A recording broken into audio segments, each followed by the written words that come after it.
जय जय श्री राधे, जय जय श्री हरि। आज हम सुनेंगे पुरुषोत्तम मास कथा संपूर्ण अध्याय 14। इस श्री नारायण जी बोले, इसके बाद चिंता से आतुर राजा दृढ़धनवा के घर वाल्मीकि मुनि आए, जिन्होंने परम अद्भुत तथा सुंदर रामचंद्र जी का चरित्र वर्णन किया। राजा दृढ़धनवा ने दूर से ही वाल्मीकि मुनि को आते हुए देखकर गड़बड़ाहट के साथ जल्दी से उठकर भक्ति युक्त हो उनके चरणों में दंडवत प्रणाम किया। भली भांति पूजा कर उत्तम आसन पर ऋषि को बैठाकर उनके चरणों को गोद में लेकर दोनों हाथों से धोया और उस चरणोदक को बड़े हर्ष के साथ सिर से धारण कर शुक पक्षी की बात स्मरण करता हुआ राजा दृढ़धनवा ने मधुर वचन से यो कहा। दृढ़धनवा बोले, हे भगवान, इस समय मैं कृतकृत्य हूँ, भाग्यवान हूँ, मेरा जन्म सफल हुआ। हे प्रभु, आज मेरा मनोरथ पूर्ण हुआ। आज आपके प्रत्यक्ष दर्शन से शास्त्रादिकों के यथार्थ अर्थ का ज्ञान सफल हुआ। हे जगत के पावन करने वाले, आज मैं अपने भाग्य का क्या वर्णन करूं। श्री नारायण बोले, इस तरह वाल्मीकि मुनि को कहकर वह राजा मौन हो गए। बाद में वाल्मीकि मुनि उस राजा को विनय युक्त देखकर बड़े प्रसन्न हुए और जनता को आनंदित करते हुए बोले। वाल्मीकि मुनि बोले, हे नृपश्रेष्ठ, ठीक है, तुम में उक्त प्रकार की सब बातों का होना संभव है।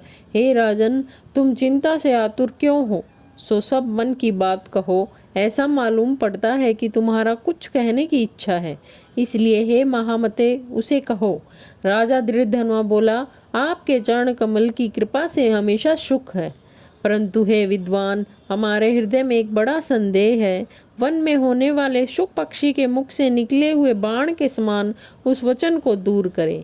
किसी समय मैं शिकार खेलने के लिए गहन वन में निकल गया, वहां भ्रमण करता हुआ एक तालाब देखा, उसका जल पिया, बाद में थकावट दूर करने के लिए एक बड़े वट वृक्ष के नीचे बैठ गया। अत्यंत धनी तथा सुंदर छाया वाले और मन एवं नेत्रों को आनंद देने वाले उस वृक्ष पर बैठे हुए सुंदर शुक पक्षी को देखा।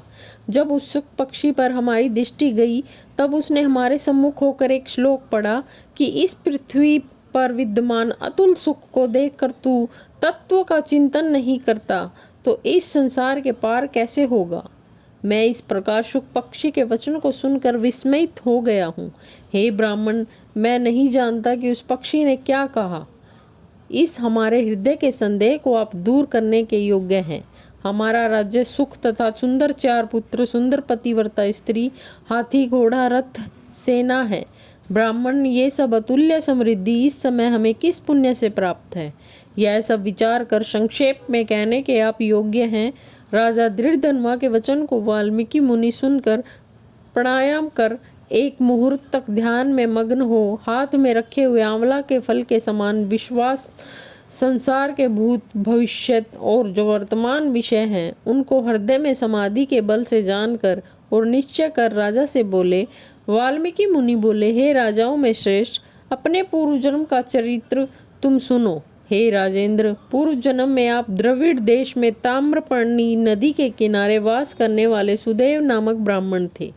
धार्मिक, सत्यवादी, जो मिल जाए उतने में ही संतोष करने वाले, वेदाध्ययन में संपन्न, विष्णु भक्ति में परायण रहा करते थे।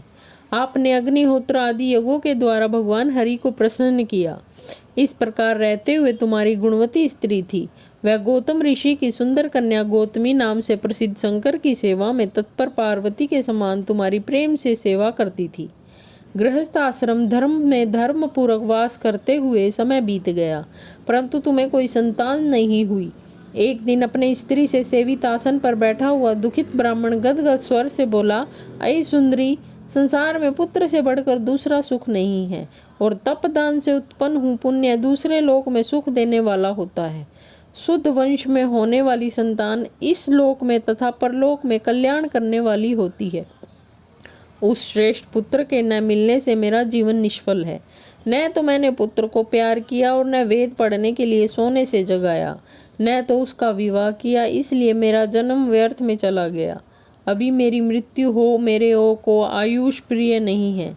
इस प्रकार अपने प्रिय पति का वचन सुन स्त्री गौतमी खिन्न मन से हो गई। बाद उसके बाद धैर्य धारण करती हुई प्रिय वचन बोलने में चतुर, प्रिय पति के प्रेम में मग्न वह स्त्री अपने पति को समझाने के लिए सुंदर वचन बोली। गौतमी बोली, हे प्राणेश्वर, अब इस तरह तुच्छ वचनों को न कहिए। आपके समान भगवत भक्त विद्वान लोग मोह को प्राप्त नहीं होते। हे विभो, आप सत्य धर्म में तत्पर रहने वाले हो, आपने स्वर्ग को जीत लिया है। हे सुवर्त अर्थात हे सुंदर व्रत करने वाले, आप जैसे ज्ञानी को पुत्रों से सुख की प्राप्ति कैसी, अर्थात ज्ञानी पुरुष पुत्रों से होने वाले सुख की इच्छा नहीं करते हैं। हे ब्राह्मण, पहले चित्रकेतु नाम राजा पुत्र शोक से संतप्त हुआ, तब नारद और अंगिरा ऋषि के आने पर पुत्र शोक से मुक्त हो संसार से उद्धार को प्राप्त हुआ। इसी प्रकार राजा अंगवेन नामक दुष्ट पुत्र के कारण रात्रि के समय वन को चला गया।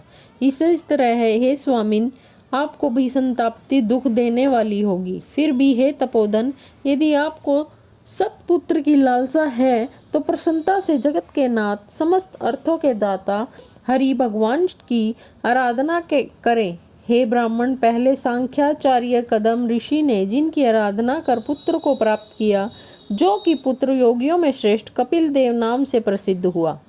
ब्राह्मण श्रेष्ठ इस प्रकार अपनी पत्नी के वचन सुनकर तथा निश्चय कर उस अपनी गौतमी स्त्री के साथ ताम्रपर्णी नदी के तट पर गया। वहां जाकर उस पवित्र तीर्थ में स्नान कर अत्यंत श्रेष्ठ तप करता भया 5-5 दिन के बाद सूखे पत्ते तथा जल का आहार करता था।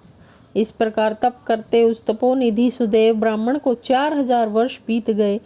हे ब्राह्मण, उसके इस तपस्या से तीनों लोक कांप उठे। भक्त वत्सल भगवान उस सुदेव ब्राह्मण के अत्यंत उग्र तपस्या को देखकर जल्दी से गरुड़ पर सवार होकर प्रकट हुए।